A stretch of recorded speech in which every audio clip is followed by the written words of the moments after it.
Our course will take us between Washington and New York. It was a top-secret mission. We will not fail. That became an international incident. Report! Radiation levels are rising too fast. Now, only one man stands between the superpowers. The mission's over. And total disaster. I'll tell you when the mission is over. The fate of the world is at stake in the dramatic thriller K-19, starring Harrison Ford and Liam Neeson. Mark. And action. Directed by Kathryn Bigelow, K-19 is inspired by the incredible true story of a Russian nuclear submarine whose classified mission was hidden from the world for nearly 30 years. At the heart of the story is a crew of unsung heroes who risk their lives on a journey destined for disaster. We're cursed. This story could not be shrouded in secrecy any longer. The lives of these men needed to be acknowledged. The script to me was just fascinating because it's a great story about survival and courage, and camaraderie. Those are epic themes. The crew need you to show courage, not fear. Fear is contagious. It was a very harrowing experience, and it bonded these men together in a really extraordinary way. Our fate is in your hands. May God be with you. It's a human story of heroism at the nth degree of these submariners saving each other and saving the submarine and possibly staving off World War III. The radiation is going to kill us all. Readings rising in every compartment. I am not going back down! I am not going down! We could get help from the Americans. It is treason. This is an extraordinary story of incredible bravery in the face of what seemed like certain death. Our situation is desperate. At any moment, we could have an explosion. Hiroshima, 1.4 megatons. In their hands, the fate of the world rested. Surface the boat!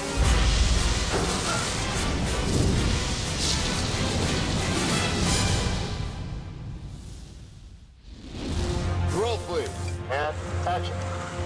No sailors have been given such a boat as K-19. It is the finest submarine in the world. The incredible story of K-19 unfolds during one of the most dangerous periods in history. The year is 1961, and the Cold War is at its height. K-19 was Russia's first nuclear-powered submarine, designed to launch nuclear ballistic missiles at the United States.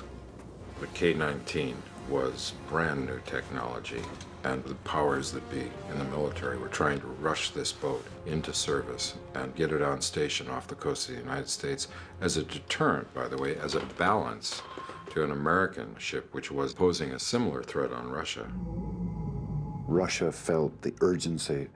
So, in their rush to get the submarine ready, they send this ship out that's barely seaworthy. Captain! The drill is over! Do you have an explanation for this disappointment? Comrade Admiral, it's just another burnout. That's what I have to fight before I can fight a war! Liam Neeson plays the ship's original captain, Polenyan. Liam is the commanding officer of the K-19 who's charged with getting it ready. He fails to do that for a number of reasons that are not his fault, but nonetheless, they replace him with Captain Vostrikov. The last minute, the captain that I play is put in command, but Polenyan is kept on the boat as executive officer. So that relationship is fraught with difficulties from the very beginning. Sea trials begin in 2 weeks. The boat isn't ready, Captain. We deliver or we drown. Wait, get on! Give me a cast! Vostrikov is a perfectionist, and because the crew is not ready and the boat is not ready, he really has to be tough on them in order to carry out their mission. If this were not a drill, the boat would be crippled and half the crew would be dead.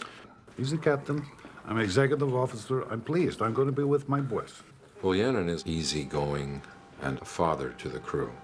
So there's a great philosophical difference between these two characters. You know what the men are calling this boat? The Widowmaker. Surprised they confide their fears to their commanding officer. The crew is a family. The captain is the father. My own father inspired more fear than he indulged. Ford brought a unique passion to K-19, serving both as the star and executive producer of the project. His love of research and detail extends well beyond sort of the words on the page, and he gets very, very involved in every aspect of the production. Lock it up. Harrison Ford is a true collaborator. He works through the story, working through the details of the story, challenging the material. And he has a kind of rigor and stamina that is, in a way, that Russian mindset. Without me, you're nothing. Without you, I am nothing. I had plenty of advice from people who told me, don't take that part. That guy's not very nice. Oh, that sounds interesting. Harrison is entering into kind of a unique situation where he's playing a foreign character who in normal times would be the villain. But he has been able to take this captain and create a very heroic character out of him. Continue the dive to 300 meters. 300 meters is close to crush depth. I know. As Polenian, Neeson plays an equally determined individual with his own agenda. You needlessly endangered this boat and its crew.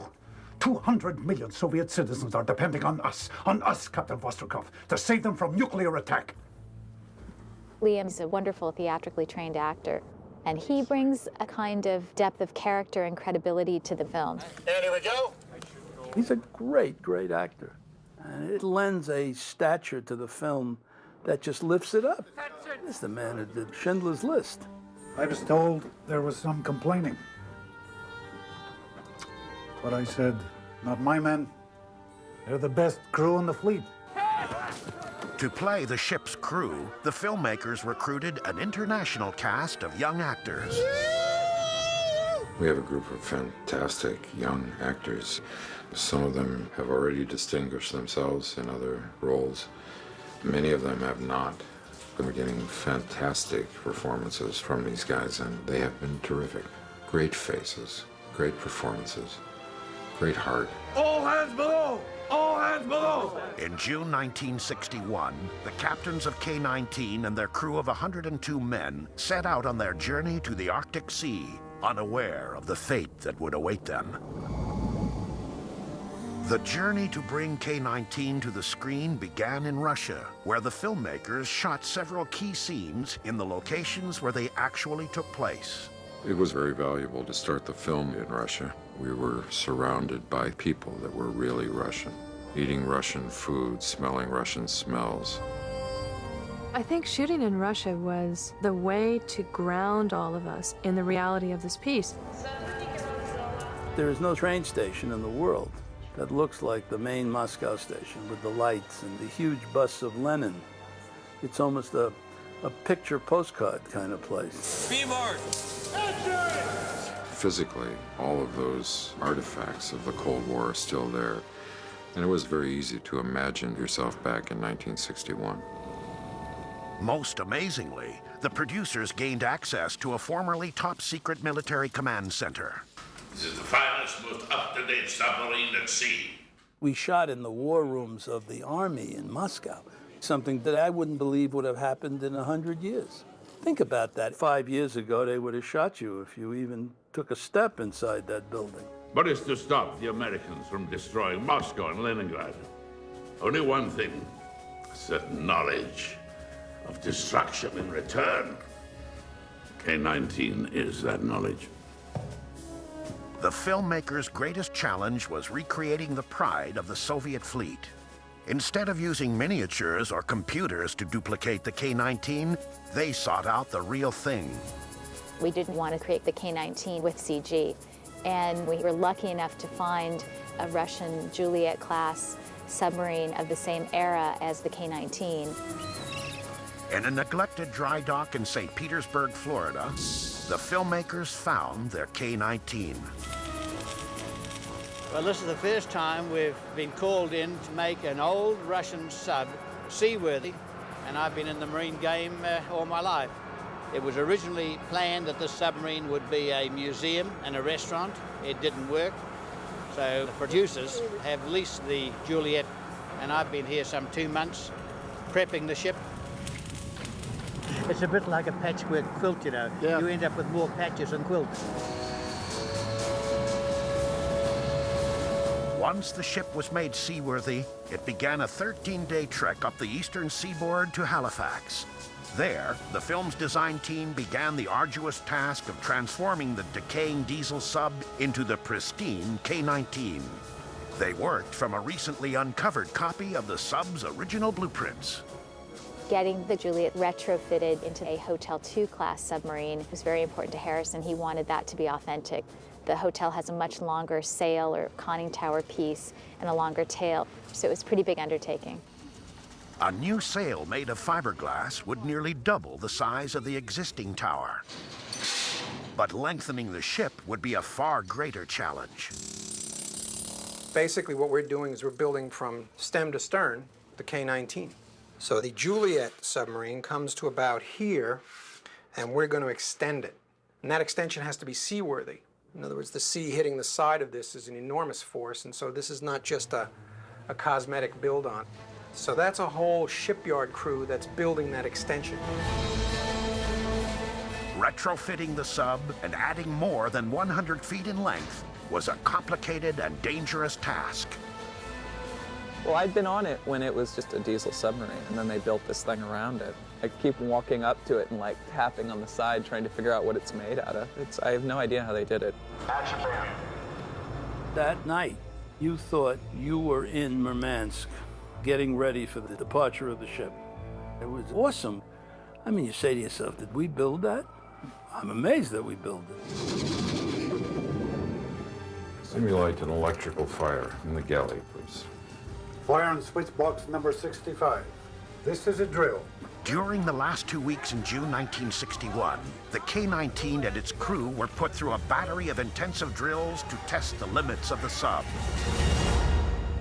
And then, on July 4th, disaster struck.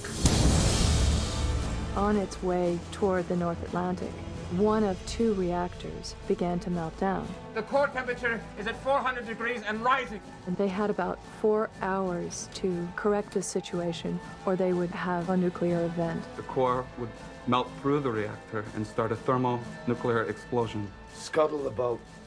Get the men off in rafts. We will not abandon this boat.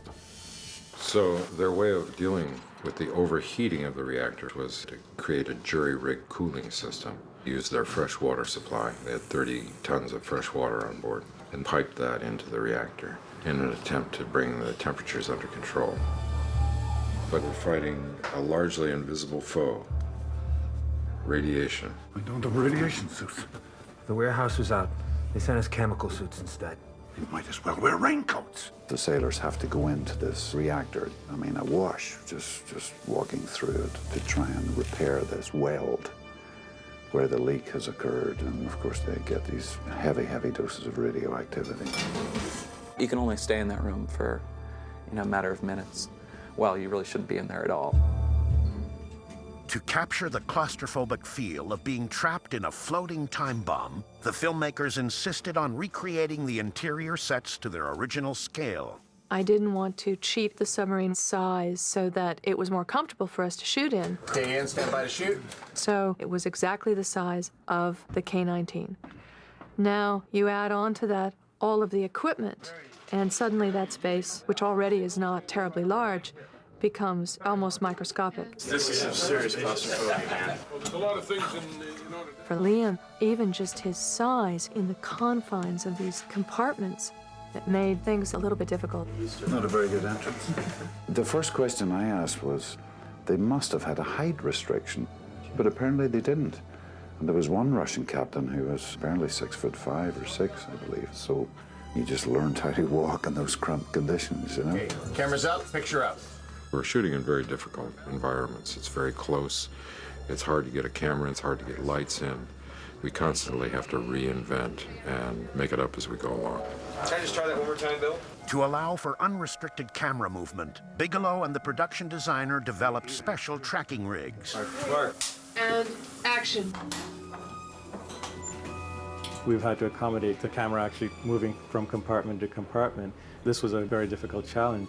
So we built in monorails in many of our compartments where the camera tracks with it. We try and hide these, make them look like pipes for the most part, and you can't really tell the difference between something that's accommodating the camera and something that's part of the set. Watch out! As the crew desperately works to cool the reactor, the situation goes from bad to worse.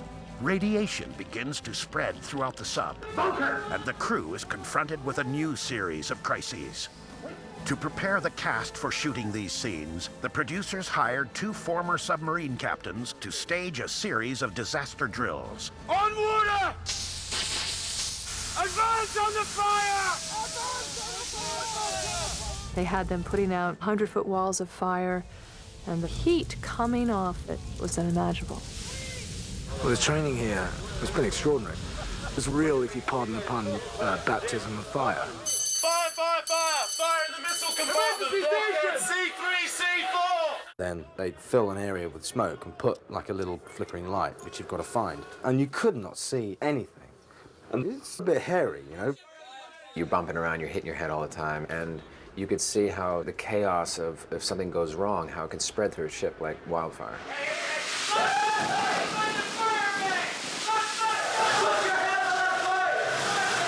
Finally, we did hull rupture drills where the compartment itself would submerge in the water, and their survival was dependent on their ability to counteract the situation. That was so awesome. I don't think any classroom experience could prepare you for getting a face full of water as a pipe breaks open. My adrenaline is pumping right now so much, and I can totally appreciate what these guys go through. Be there! 100% completed! We just saved our ship! Bigelow was involved in every aspect of the production from the time she began developing the script more than 5 years ago. What is unique about Kathryn as a director is that she brings a very strong point of view to a film. She had done tremendous amount of research on K-19, and then she worked on the script for years. And action. She's interested in material that Hollywood considers to be the province of male directors. And I think that's a tremendous asset to her. She comes at it from a different point of view. All right, let's shoot. Bigelow's ability to balance the taut interior scenes with the complex logistics of the exteriors was a constant source of inspiration for the cast. You don't know what it takes to run something like this. It's a bit like orchestrating a 3-ring circus, and she's the conductor. Perhaps the greatest challenge for Bigelow and her crew was shooting at sea, utilizing a massive maritime fleet. We have 5 major picture boats. That's the K-19 itself. Then we have the next Canadian frigate that has been changed to be the American destroyer. We also have a rescue sub, and we have the sail barge that has a full working conning tower and bridge. In addition to the on-camera fleet, there were 27 support craft, including 5 tugboats, 2 prop boats, a camera vessel with a 45-foot camera arm, and 6 safety boats. If anyone from the cast were to go overboard, the medics would have 2 minutes to get them out before they were incapacitated. Overall, the production of K-19 took several months and stretched across 2 continents. Yeah, start the smoke candles, please. Smoke candles lit up, please. Yeah, hold, please. The scope of the film was fairly daunting. Action! The challenges inherent in shooting on multiple continents, shooting on the water, with an extremely large crew, it was beyond your wildest imagination. But even though the scope of the film was large, its humanity was very accessible. This difficult task has fallen to you. Our fate is in your hands. Ultimately, K-19 is the story of an unlikely group of heroes whose ingenuity, determination, and courage can finally be acknowledged. They were an extraordinary bunch of men. They will go to the edge and die if necessary. What's interesting, I think, is to see how they change to meet the challenges that fate throws their way. Prepare for emergency descent. This ordinary man rising in incredible circumstances. And who knows what's inside all of us. You know, if something happens, you think, gosh, would I have the courage to do that or that or that, whatever the situation. He turned himself into a hero. These people come together because they know what their sense of duty is. Open the hatch! Heroism is defined by action. by the grace under pressure and the courage under fire at a time when the unthinkable becomes thinkable. Captain, we've been fired on! Fighter Missile 3.